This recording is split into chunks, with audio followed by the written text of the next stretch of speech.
We used our Stone Coat liquid epoxy to transform this old laminate kitchen. Learn right now how to save thousands on your next project. You can renew and resurface old countertops, tabletops, desktops, and more. We're going to teach you every step of the way for free. In this video, we cover every pro tip and trick that you need to know to transform any space.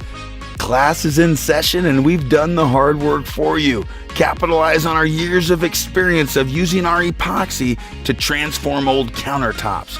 You're going to be able to mimic marble, natural stone. You can even mimic quartz, concrete. Whatever your design, we're going to show you how to do rock face edges, smooth edges.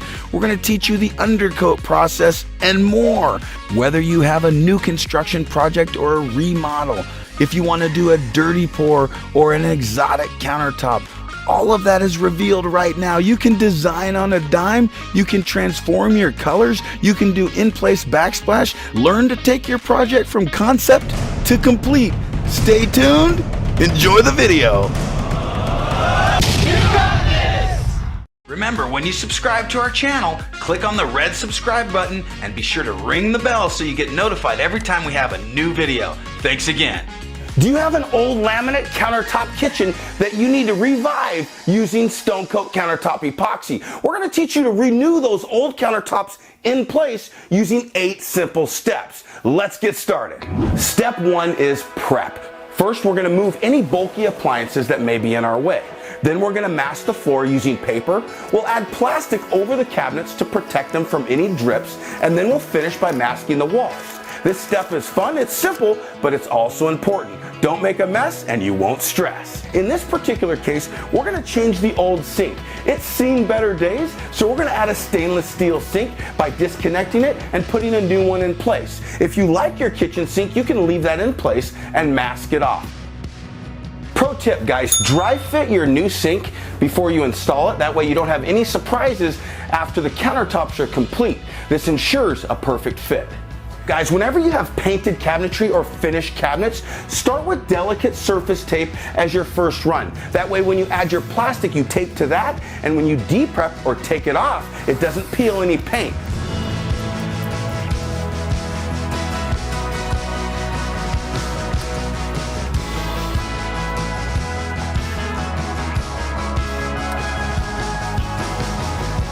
We're using 3 mil plastic. This is also 3 foot wide. The countertops are 3 foot tall, so it fits perfectly. Tape that to the cabinet tops and tape it to the floor, and you won't get any epoxy drips that get on the cabinets. Okay, it's time for our optional prep step. I can either cut the existing backsplash off nice and flush, or I could leave the backsplash in place. If I leave it in place, the epoxy, it's self-leveling. It wants to run downhill. So what I'll need to do is come back about 2 hours after I've poured my surface and add a little bit of color into that backsplash. That way I retain color on the backsplash to match the counters. It's a little bit more simple and a perfect match if you pour it nice and flat, but it does require me to cut this off. I'll Bondo the gap between the wall and the countertop, and I'll make new backsplash to cover the old. I like to do it this way. It looks super professional and it's easy to do. We're going to use one of 2 tools. I can use a reciprocating Sawzall, or I can use a vibrating multi-tool. This is a plunge cut. This will come at an angle, but it's super simple. I'll use a Sawzall on my straight runs and my multi-tool to plunge cut the corners. I'll score the top of the backsplash to cut any caulking so I don't peel the paint. That's a pro tip. When I'm done with this, I'm going to sweep up my sawdust mess, and I'm ready for the next step. This is backer rod. Backer rod is found at your local hardware store. It's designed to be put around windows to block any drafts coming through. It's also a great solution to fill the gap between the countertop and the wall.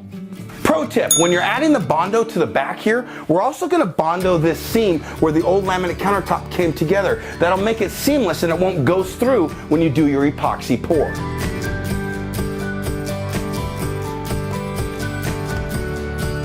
I'm mixing up enough Bondo to fill the gap between the countertop and the wall, as well as cover any damage like scores from knives or burns. I'm also going to cover the seam while I'm at it. Now, if you're brand new to Bondo, be sure not to mix up more than you're comfortable with. It has a short working time. Because I've done hundreds of kitchens, I can move rather fast, but it's okay to break up the Bondo into multiple steps. Just mix up enough to do what you're comfortable with and then move on. The more hardener you use, the faster it sets up. That's a pro tip.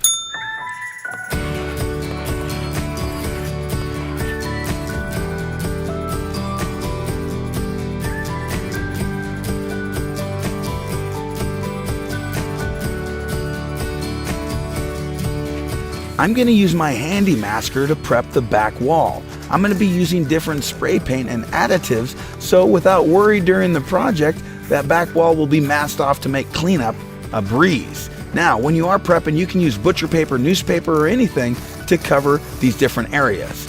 Remember, every minute spent prepping and masking the kitchen can save you a lot of time on the cleanup. So take your time, have fun, and prep it right. Step number 2 is to clean and sand. We're going to use TSP, that's trisodium phosphate. We're going to mix it with a little bit of warm water, we'll scrub down the surfaces, and then we'll sand with 60 grit to create a mechanical bond. Follow the instructions on your degreaser. We're going to use some elbow grease to get any grime off of these countertops so we get an excellent long-term bond. When we apply the Bondo, we applied it heavy. We're going to sand any high points down using 60 grit and our random orbital sander. We're also going to sand the laminate to create that mechanical bond. Remember, your patchwork doesn't need to be perfectly smooth. We're just trying to remove those high points. Use 60 grit to sand that, get it nice and flush. You're ready to vacuum up the dust and move on to the next step.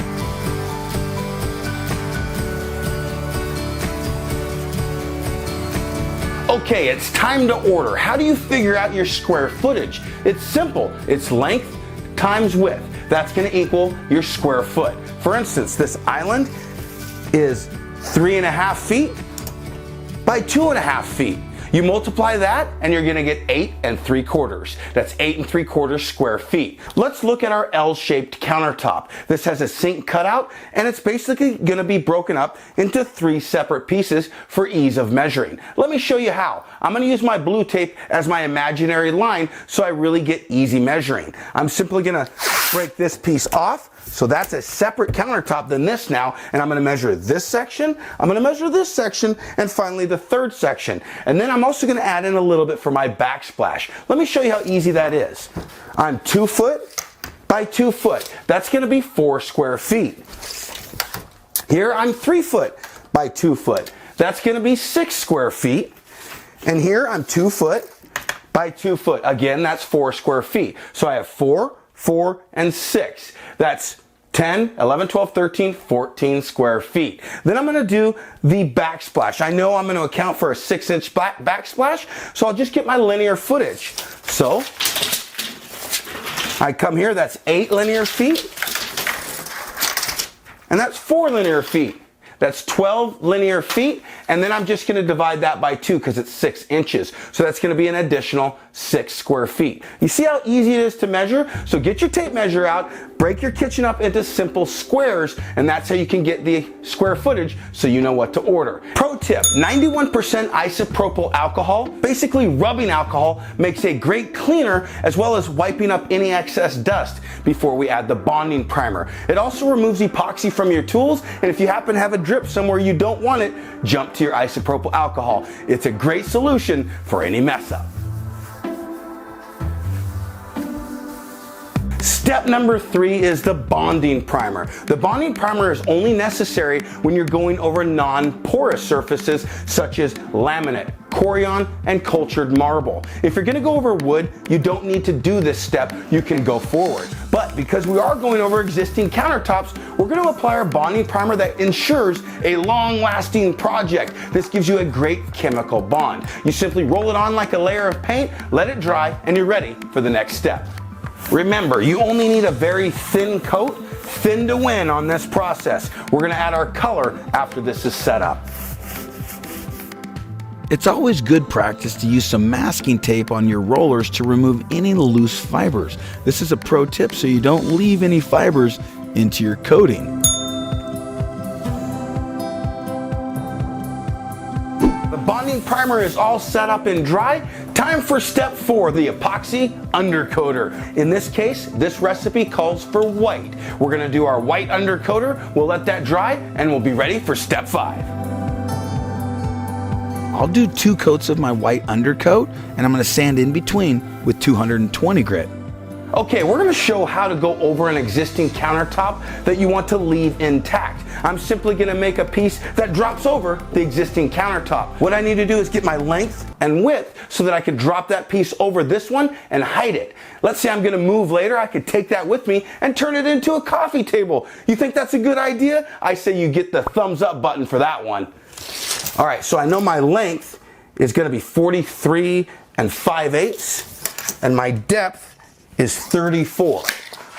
So let's go 43 5/8 by 34 is this current countertop. So I'm gonna make my piece bigger than that, so it just drops right over that existing one.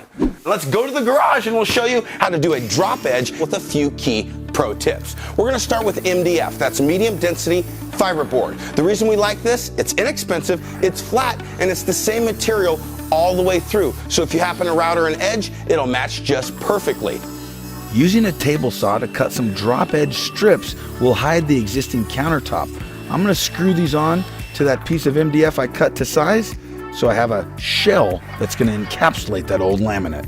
So what we're gonna do is create a drop edge to hide that existing island. We know that island is 1 1/4 inches thick, so we'll be sure that that drop edge hides that island completely. You can adjust the appearance of how thick your countertops are by adjusting your drop edges. If you're doing new construction, you could even laminate just a strip of MDF below it to make your countertops appear 1.5 inches thick. This is pretty standard, and it's awesome for new construction, remodeling, or even old coffee tables. First, I'll tack it on with some micro pins, I'll glue it, and then I'll come back and I'll pre-drill and screw with coarse thread screws. That way it doesn't ever come apart. I've used an oversized drill bit as a countersink so I would hide my screw heads.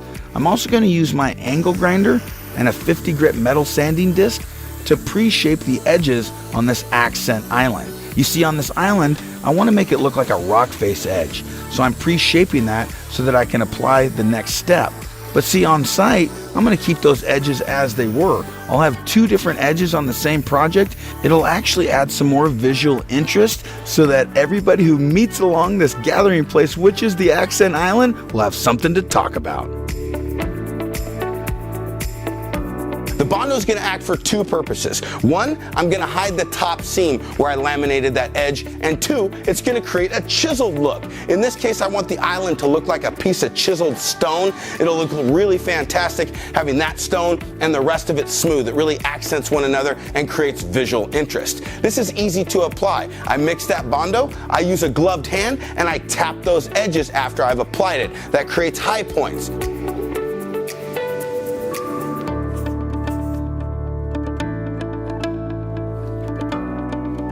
I let that dry, and I come back and sand it nice and smooth so it doesn't hurt your hand when you rub your hand against it. That's how I gauge if it's done correctly. You can mimic multiple textures using the same process. It's really fun to experiment in different ways to emulate lava rock, seashells, rock face edge, granite, anything that you wish. Just study what Mother Nature creates and have fun. I'm gonna do 2 coats of our undercoater. This really gives us a beautiful undertone to start with, and again, this recipe calls for white. This is the same undercoater we used on site over the laminate, but in this case we didn't need our bonding primer because we're going over a more porous surface, which is MDF. So no need for bonding primer, just go straight to the undercoat. Now that I'm caught up with the rest of the kitchen, I'll bring this on site tomorrow, and I'm ready to apply the epoxy. We wanted to do a 6-inch backsplash, so I went and bought primed MDF. That was 6 inches tall. I'm just cutting it to size so I can make my backsplashes out of something that was readily available. I'm using a trim router to create an eased edge so the epoxy will flow over that backsplash. You can also use a sander and just make it where the epoxy will flow over and it's not a sharp 90-degree cut. That's a pro tip. I'm going to sand my undercoat with 220 grit. I'll wipe the dust and I'm ready for the next step. Let's get ready to pour. I'm actually going to mask off the sink cutout using a trash bag so it catches any drips and it doesn't go into the sink cabinet. I'm also going to mask where that plug meets the cabinet so nothing actually touches the cabinet. Let's go ahead and oversize wherever we're prepping so we don't stress during the pour. I'm going to temporarily use tape to mask a dam along the perimeter of my countertop. This catches all the epoxy as I pour so it doesn't go over the edges until I'm ready for that step. This catches all the epoxy that I can use as veins and different accents. It's a great technique to do when you pour in place to control the pour. I'll get my epoxy and accent colors all prepped and ready to go. I'm going to pre-spray some of my edges to give it that effect so it matches the top surface. This is a pro tip on how to make a realistic rock face edge. Hey guys, I'm one of the fellows working on this video. Wanted to make sure you know we have an entire kit that's made for this recipe, as well as a few others that'll help you save thousands on your next kitchen or bathroom remodel. Click the link in the description below to be taken to that kit. And now, back to the video. This kitchen is about to thrive because we're at step 5. We're gonna do the color coat. This is the epoxy, the colorants, and we're gonna mix that into a bucket and pour it on the surface. The epoxy undercoater is dry. We sanded with 220 grit. Now we've taped the edges off. That way we encapsulate and trap the epoxy until we're ready for it to flow over the edge. We're gonna start with our L shape. Then we're gonna do our backsplash and we'll finish with the island. That's a pro tip. We're gonna use the island as our mixing station and we'll finish with that and then we'll walk away. We'll turn the heat on in the house using a radiant heater. That way it doesn't blow dust throughout the house. It'll set up and tomorrow we'll do the clear coat. Let's get started. Pro tip, I'm gonna use a little bit of isopropyl alcohol and a rag just to wipe any dust left over from wiping the dust after sanding. Guys, when you're mixing, we're gonna mix part B and then we're gonna mix part A. We're gonna do a 1-to-1 ratio. We'll mix it for about 2 minutes using a drill. Then we're gonna use our spray paints. This is what's gonna give it its color and make it come to life and look like stone. As we transfer the clear epoxy into another bucket, we'll also add color periodically to give it that random look. Then we're gonna take that bucket and pour it on the surface. After that, we'll peel the tape and let that flow over the edges. In about 3 hours, come scrape the drips. I'll use a paint stick, a gloved hand, or even an old credit card and scrape those drips off so the next day I'm drip free and I can apply the color coat. After mixing my clear epoxy, I'm going to transfer that into smaller pails. This is where I'm going to spray my different colors. The different colors that I use will be mixed with my drill, and I'm going to use a vacuum to catch any overspray. How many projects do you think you could do with 1 can of spray paint? A lot, man. Right. A lot.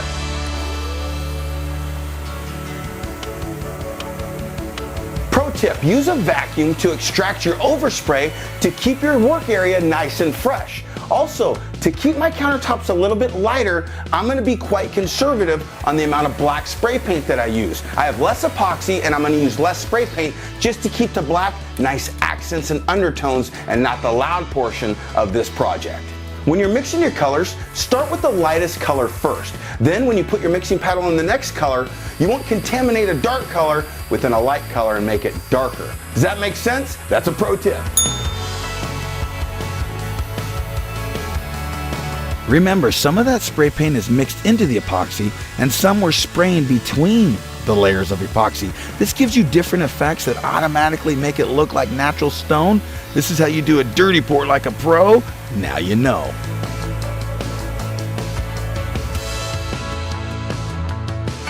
Okay, here's the game plan. I'm gonna pour a stripe right in the middle of this, but I'm gonna keep the grain flow all going this direction on the L so it looks like it was cut out of a slab of stone. Then I'm gonna do a diagonal pattern on the accent island here to make this the showpiece of the whole project. When we have fixed counters in place, we can't tilt those counters, so we're simply gonna pour and let gravity do its thing. You can also use a heat gun to move that around, even your gloved hands. Those make great tools to move and manipulate the epoxy so that it all covers evenly.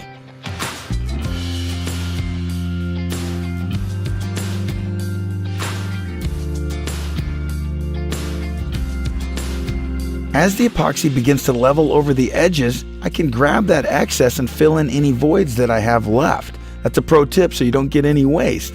You can also add that to the other counters that haven't been quite completed yet. This also adds different colors into the mix that you can drag and create accents with that make it look more random and more natural.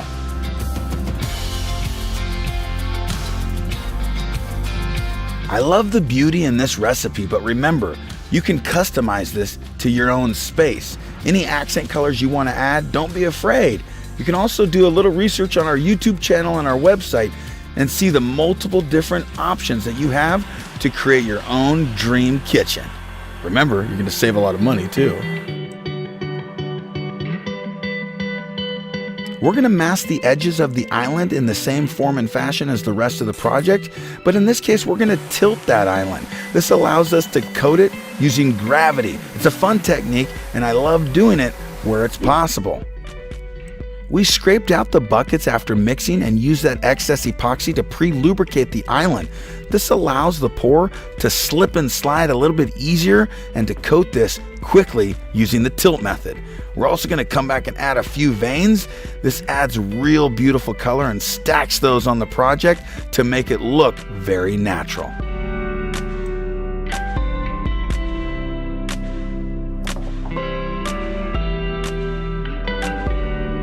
Now it's time to coat the backsplash. We actually made a little station in the kitchen where we used a piece of insulation foam to catch our drips and stacked it on buckets. This was a great process to be able to pour any of the excess epoxy we had left to coat those backsplashes. I also added a little bit of black spray paint into the bucket and poured that in the center of the splash. The splashes were just a little bit too light for me and they didn't match the counters. So by adding some black and tilting it and moving it around, I was really able to match that color that I had in the counters where these would be set. Don't worry, this is a forgiving process. If you want to adjust the color, use gravity, use heat, use a little bit of color, and you can match it exactly to your desire. After my pour, I'm going to torch out the air. You can use a heat gun or a torch and remove any air bubbles that are caused by mixing.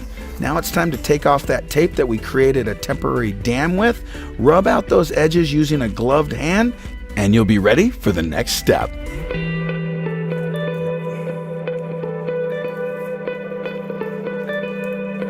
That's step 5. That's the epoxy pour, and that's the fun part. But remember, prior planning prevents poor performance. We prepped this kitchen so we weren't worried about making a mess. What we're going to do now is wait a few hours. We're going to come back and scrape the drips on the underside of these countertops. That does two things. That removes the bumps. It also waterproofs that under lip to really make this tough and last a long time in your kitchen environment. Guys, we'll be back in a few hours. We'll take care of that, but I am loving the contrast that we're getting here. I got some darker areas in this section. I come over to this part of the kitchen and it almost turns to caramel with a little bit of black veins. And then I got this vein that comes through my accent island, and I love the rock face. This really put the cherry on top of this project. We'll be back in a bit.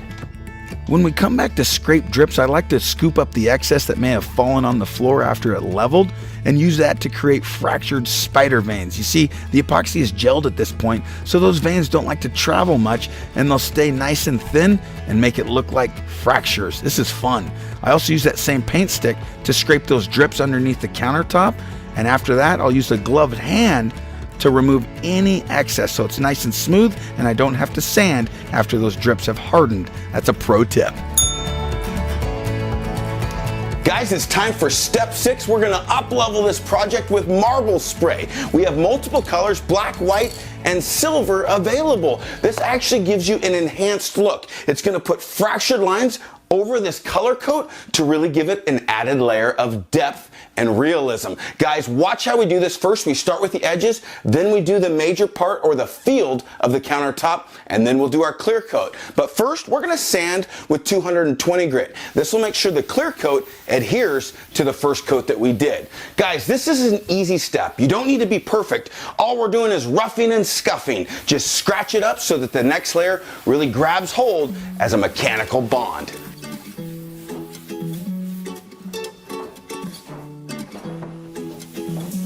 Guys, again, we're going to use our 91% isopropyl alcohol to wipe the dust off this surface so we have a clean surface to fracture our marble spray onto. All right, guys, pro tip. When we send you the marble spray, it won't depress. There's a safety under this cap. So pop the cap off, and we have a little washer. That washer doesn't allow the cap to depress, and that's how we ship it safely. So take that off so your marble spray will work.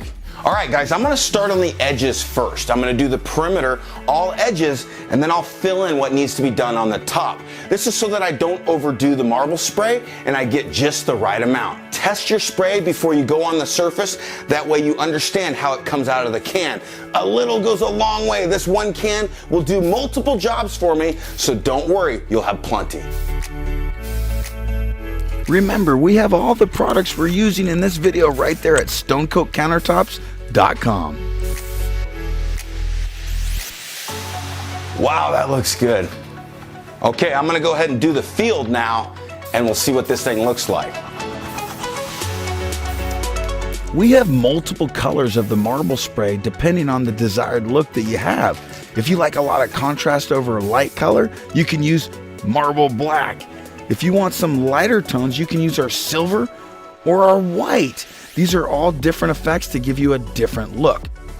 All right, guys, question of the day. Did you like the marble effect after we did it, or did you prefer it before the marble effect? Let us know. I love it after the marble effect. I can't wait to try it. Or I liked it better before the fracturing. Let us know in the comments below. Don't forget, do your backsplashes and face the top of the backsplash towards the can so you get everything to match like a pro.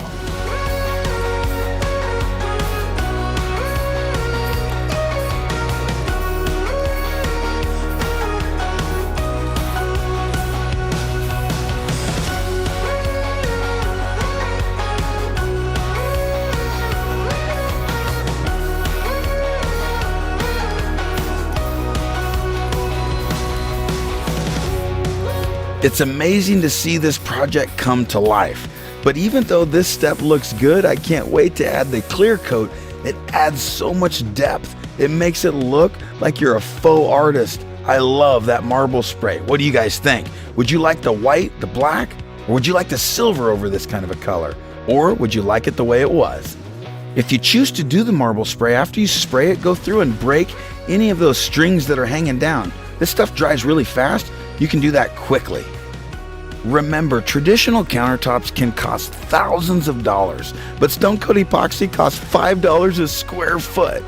Guys, pro tip, you notice that I have plastic up where that backsplash is gonna go. That's because that marble effect spray is obviously gonna have a little bit of overspray. So you wanna catch that with some plastic, some paper, some newspaper, cardboard, whatever you choose to block that spray. I'm gonna pull that down now. I'm gonna pour the clear coat, simply gonna add 1-to-1 ratio like we did yesterday with no colors. It's the same Stone Coat Countertop Epoxy, and we've heated it up. We put it in front of a space heater. It's gonna flow like a dream, but in this case, instead of pouring it out of a bucket, we're gonna pour it and trowel it. We're gonna gauge that with our 1/8 by 1/8 square notch trowel. This allows it to spread nice and evenly. Then we're gonna chop that surface just to ensure everything's mixed and we hide those trowel lines. After that, we'll come back and scrape those drips in about 3 to 4 hours. Then tomorrow, we're gonna de-prep this thing. We're gonna be all done and we'll get ready to put that kitchen sink back in and get this countertop back to use. Okay guys, because this island is removable, I'm gonna take advantage of that. I'm gonna pop it off, use this as my mixing station, and we'll finish with the island so that we can put it back on and pour it, and we're all set up. Guys, remember, the marble effect spray dries really fast. There's really no waiting time. It'll be ready for clear epoxy after about 10 minutes of drying. That's awesome. Again, doing a clear coat is simple. We'll start with part B and we'll do part A. We're gonna use 3 ounces per square foot on this coat. Then we're gonna mix for 2 minutes using a drill. We'll pour it out, we'll trowel it, we'll chop it, and then we'll torch the bubbles out. The bubbles come out super fast. That way we can mix with the drill and entrain a little air, but the torch will remove those. If you don't wanna use a torch, you can also use a heat gun. I'm gonna begin in one end of the kitchen with my clear epoxy. I have no color in it, it's just clear. I'm gonna use my 1/8 inch square notch trowel to gauge the depth so I get an even coat here. This is the finished coat, we want it perfectly level.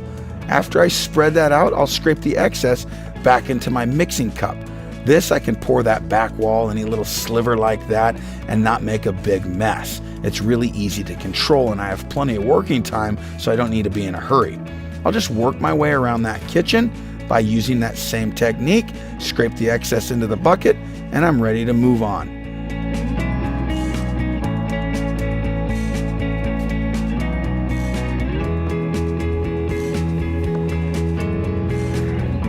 I no longer need my mixing station. I'll slide my island back into place, and I'll do the same process and procedure on the island. Okay guys, now that the clear is all troweled out on the surface, we're gonna chop the surface using our chop brush. Then we're gonna come back and torch it. Make sure you brush those edges out horizontally with that chop brush and you'll get beautiful coverage. Remember, just chop the entire surface in a random pattern. It's that simple. Chopping mixes the material one final time as well as removes any of those trowel lines. It's a great step to ensure that you have a uniform cured finish. Guys, did you know that Stone Coat Epoxy is eco-friendly? There's no noxious smell. It's also heat resistant. You can set hot pans directly on the surface. It's UV resistant, scratch resistant. It's perfect for your kitchens and bathrooms. It's food safe. It's impact resistant. It's been tested by customers and contractor approved.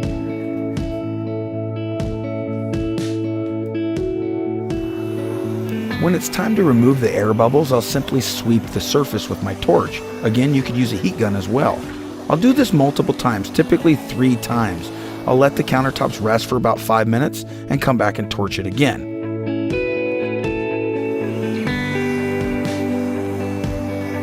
Pro tip, guys, do a final sweep. Go through and scan the surface. Look for any little micro bubbles that might be sticking up, and the torch hammers those out right away. Sweep it before you leave it.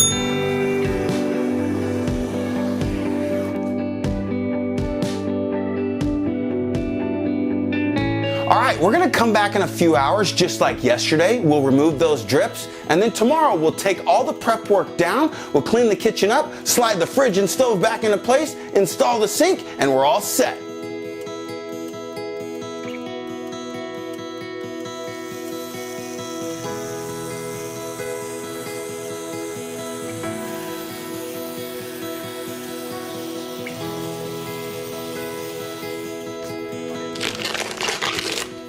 That's how you clean a bucket. If you let the epoxy set up in a bucket and you pull it out a couple days later, that's how you clean the bucket efficiently and perfectly.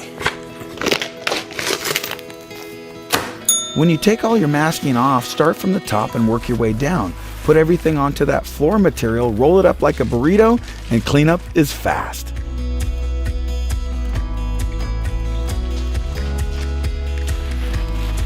Use the opportunity with the stove and the fridge out of place to do a deep clean before you put them back in.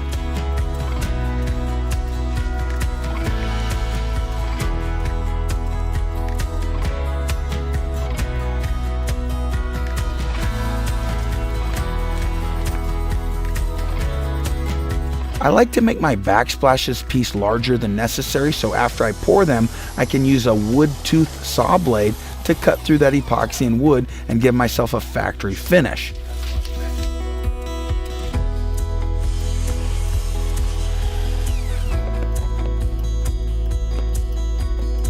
All right, let's go get the parts we need for the sink. We're gonna cut this backsplash flush, and we'll be back to finish the install. After you make your backsplash, cut the bottom side of it. That way you get a nice tight fit to that existing countertop and it looks much cleaner. You're gonna get some drips, bumps, and imperfections on that bottom when you pour. Just cut it off and you'll have a factory edge.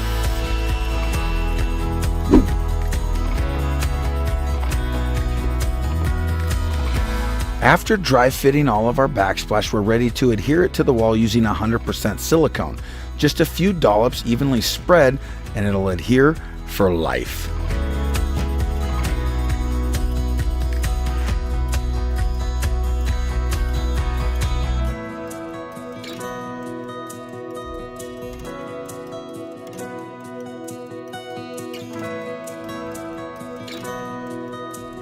Now it's time to seal the joint between the backsplash and the countertop. We're going to pre-mask using blue painter's tape, and we've gotten some silicone that complemented the color of our countertops. This is a very, very light gray silicone, and it worked out perfectly for this recipe. The best method to create a nice tight seam is to use your finger and push that silicone in place. After that, remove the tape and it's going to look amazing.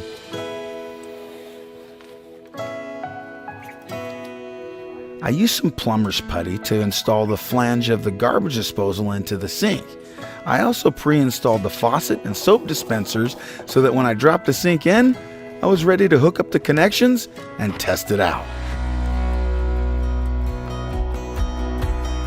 We use the same method as the backsplash to create a leak-proof seal around the perimeter of that sink.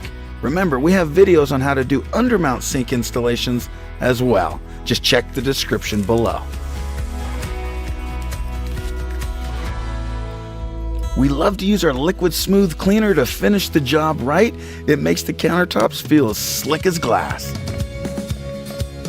Remember, the difference between good and great isn't much, so go ahead and try a practice sample board. Even go down to your local thrift store and get an old end table. Test your recipe and your epoxy skills. You'll get a little bit of experience, and you can do this in your own space. That's a pro tip.